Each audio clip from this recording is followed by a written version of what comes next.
Mr. Scaramucci, who do you think is running this campaign? Which campaign? The midterm election campaign? Yeah. The president. I mean, for the Republicans, the Yeah. president. Yeah. I think can I tell you the best thing the Republicans have going for them? That would be the Democrats. I mean, there's no way you could pick a leader in that campaign. You know, if you go back to the 1994 election, Newt Gingrich galvanized the opposition against Bill Clinton, and he picked up a contract for America, and he had everybody sign that, and they moved in a voting bloc with real force. The Democrats are not doing that. But they may win anyway, but they're not doing that. But the president can't design what he's doing. I mean, he doesn't say, I ought to be here today, in West Virginia tomorrow, etc. I mean, somebody's thinking this out. Yeah, I mean, I think that's a combination of some of the political consultants, people like Brad Pascal, that happen to be the Trump 2020 campaign manager. Kellyanne Conway has great pollster experience. I'm sure she's looking at polling data and making recommendations on the president's schedule like she did in the 2016 campaign. But don't underestimate his instincts, and don't underestimate the force of his personality in terms of where he wants to go and what he wants to say when he gets there. Well, he's certainly flaunting the strength of his personality, but surely this is possibly one of the most beneficial moments anybody could run for an election, and that's full employment and a booming economy. He doesn't seem to talk about that at all. He wants to talk about immigration.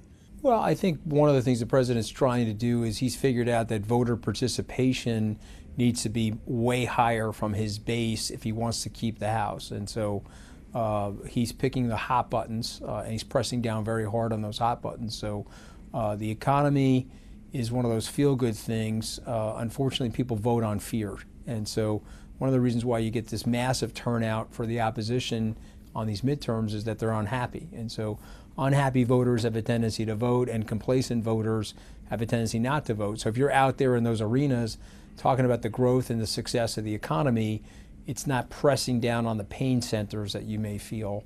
And immigration is certainly one of those pain centers for that base of people. But some of his language has been pretty extreme, isn't it, on immigration? For a president, it's been pretty extreme, but for Mr. Trump and President Trump, it's probably inside the bell curve of what he's been saying over the last 30 months. It's not really outside of that. I think what people have to recognize is the American people, a good 62.8 million of them, don't like the system. They don't like the establishment. They want a disruptive challenge to the establishment. And so the bellicosity of his rhetoric is a representation of that. It's almost like a metaphorical wrecking ball.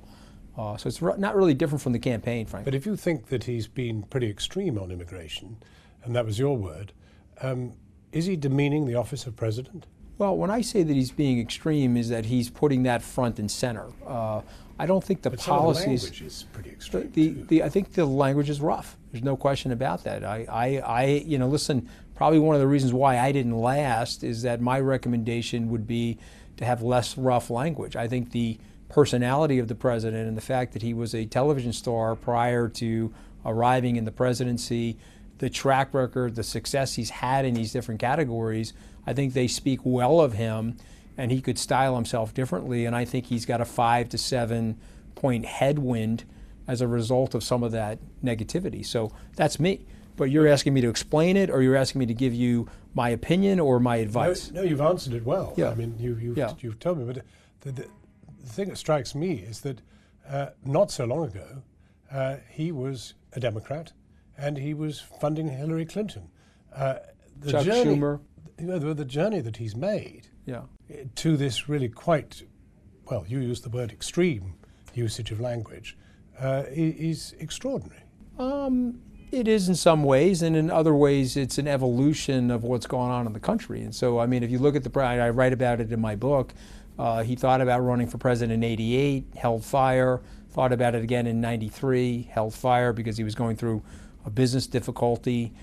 In 2000, he was ready to take the Reform Party nomination, but he recognized that he couldn't win the presidency from a third party. So, but in that period, he gave money to Hillary Clinton. Everybody gave money to everybody. He did what New Yorkers do. I'm a New Yorker. I've given money to Hillary Clinton, Barack Obama, Chuck Schumer. If you're trying to make a point that there's an elasticity to the president's ideology, point well taken, and the proof is in the pudding. Well, actually, what I was going to suggest, check writing. What I was going to suggest was that he might understand Democrats, having been one himself, and he might know better how to reach out to them. Yeah, I think that the problem, though, is the extremists in the system. I think that maybe 6, 7 months ago, sitting in the Roosevelt room with cameras like this on, he told people he was ready to make a deal. Those people that were in the room weren't ready to make that deal, and so they came out of that with that whole expletive that he said about the countries in an effort to try to demonize him and try to characterize him as a racist, which I think is very unfair. But I think the president, and I write about this in the book, there's less ideological aspects of his personality. He is a deal cutter. You know, I predict he'll get a deal done with the Chinese, if not by the end of the year, before the end of the first month of 2019. And so he got the deal done with Canada and Mexico. He'll get a deal done with China. And he's a deal cutter. And so he has less ideological fragments in his personality, but I think he does believe very strongly that we need to have legalized immigration and we need to have some protection at our border. And I think most countries, frankly, John, have protection at their border. And so if you have 8 to 12 million people that have entered the country illegally outside of our system, it's had a big impact on lower and middle class wages. And so remember this, cutting the slack at the border took the slack out of the labor market, and that's the reason why the African American and Hispanic American unemployment numbers are at historic lows. You could attribute that to the president's immigration policy. Do you think he's right to have made himself such an issue in what is really, in the end, an election not for him, but for the House and for the Senate? If he wants to win, he's right. Yeah, absolutely. Do you think there are enough people who love Donald Trump to overwhelm any interest in party? We'll have to see about that. I don't know the answer to that. If you interview me, you don't sound very confident. Because historically he's betting. The bet is against history. The headwind is against him. Angry voters are people that are not in power, and they turn up in much higher volume than complacent voters. But the economic wind is with him.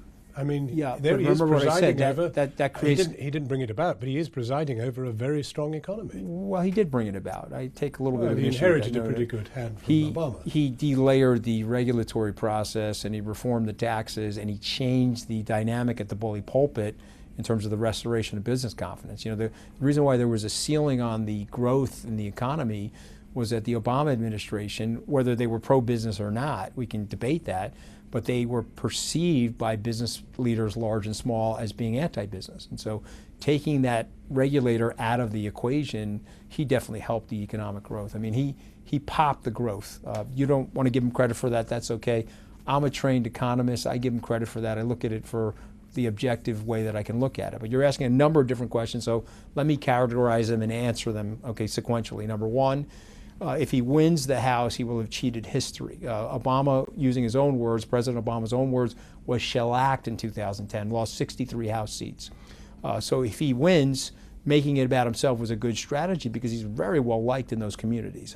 He's pulling 10,000 people at a rally and 5,000 people in the overflow room. So if he wins, that was a good strategy. And if he loses? If he loses, I would say he's probably going to lose less than he would have had he not deployed that strategy. So I'll still stick with that was a good strategy. On the economy, not arguing the economy is because complacency and happiness doesn't turn out the vote. What turns out the vote is people are angry about something or they feel that something is unjust, and they'll show up at the polls and vote that. Is he a logical descendant of Lincoln, Eisenhower, Kennedy, Obama? Oh, you don't think he's a very stable genius, like a kind of very stable genius? You're the man who would know. No, listen, is he the logical descendant?